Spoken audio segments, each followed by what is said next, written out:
अरे कमरिया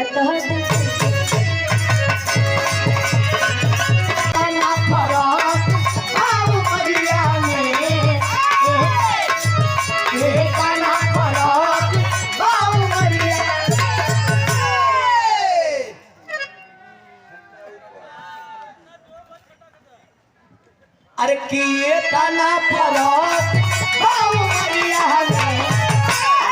फिर से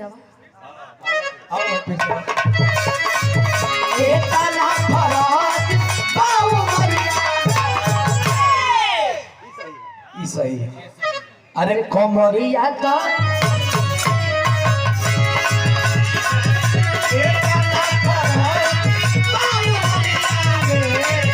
कमरिया का अरे तीसिया का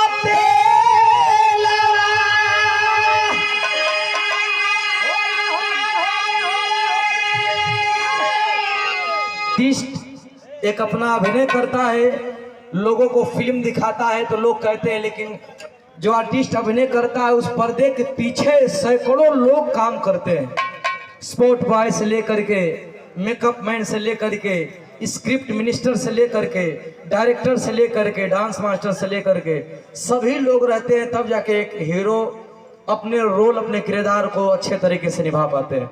तो आप लोग पर्दे के पीछे के हीरो हैं जो हम लोगों को गवा रहे हैं। इंस्टाग्राम ट्रेंडिंग अभी फिलहाल भी ट्रेंडिंग में है। अच्छा याद करा दो, ठीक है, गा देता नहीं। अभी लगातार ट्रेंडिंग है ना बाबा, वही ट्रेंडिंग है बाबा। 3 प्लेटफॉर्म से छूटा है, तीनों प्लेटफॉर्म पे ट्रेंडिंग में अभी।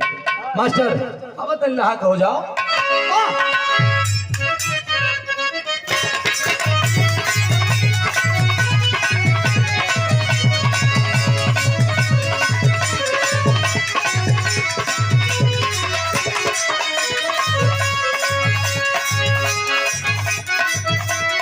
कोनो मेहरारू पदरत बा, लगातार ट्रेंडिंग में बा। अब अहिन भी यूट्यूब पर पड़ी तो फिर ट्रेंडिंग में हो जाए। इन नशा बा लोगन का। अच्छा हम कब जानी कि नशा बा, जब सरहदे हिंद के फौजी जो हम लोगों के लिए जगते हैं वो लोग जब रील बना रहे हैं, अरे बाप रे बाप, ड्यूटी पीरियड में अपना गन लेकर के रील बना रहे हैं, तब हम जाने कि ये गाना ट्रेंडिंग लायक है। हाँ, बहुत बहुत धन्यवाद है, एक बार और ताली होना चाहिए। मैं दिल से धन्यवाद देता हूँ। ये गाना ट्रेंड में है आज भी। कौन गाना मास्टर? हम बानी सदा बलमुआ 23 साल के,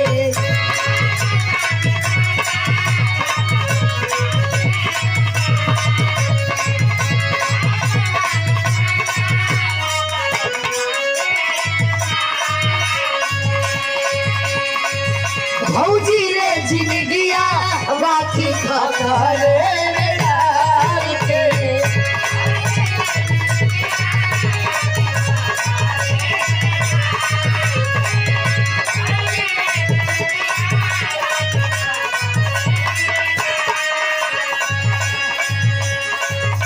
हम बाली सतारा बलमुआ 23 साल के, भौजी रे जिंदगिया राखी खाता रे डाल के, कतना मन होई कैसा कइले नौकरी,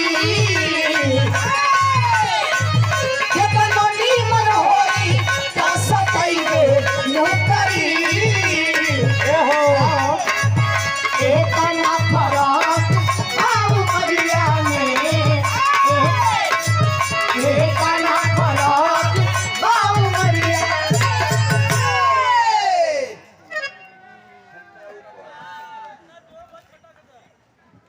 अरे किए तना फरक आउ मरिया में, फिर से एतना फरक आउ मरिया। सही है। अरे कमरिया का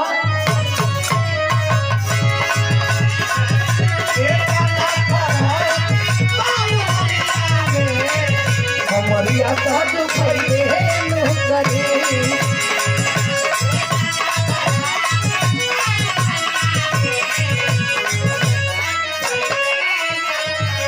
हो रोवा रोवा डोरे हमार हो जाता खाड़ हो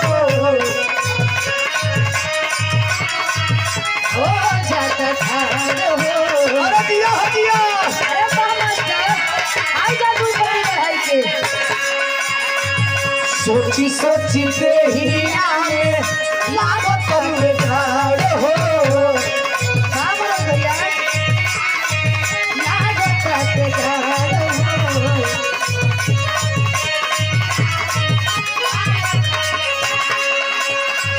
केतनो नीमन होई त सतैबे नौकरी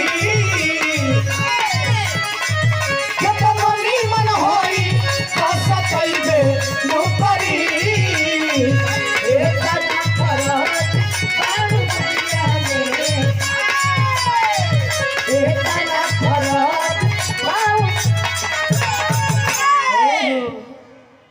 अच्छा ई कमर में जो दर्द पैदा होत हो केहू के भी दर्द हो जाए। ये हमारे डॉक्टर साहब विवेक हॉस्पिटल के मालिक बैठे हुए हैं। तेरा मशीन को सुई लगी भैया तेरा मशीन को सुई लगी हो हमारे परम मित्र हैं और विवेक दुबे जी उर्फ गोलू नैनागढ़ महोत्सव के आप मिलल हाँ? हां हो रहा है दवाई खा अच्छा दवाई खातिर मिलल तब का अरे केतनो नीमन होई त सतैबे नौकरी केतनो नीमन होई त सतैबे नौकरी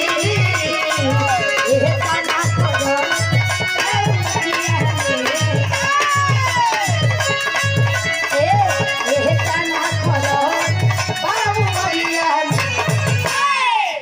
अरे कमरिया तहत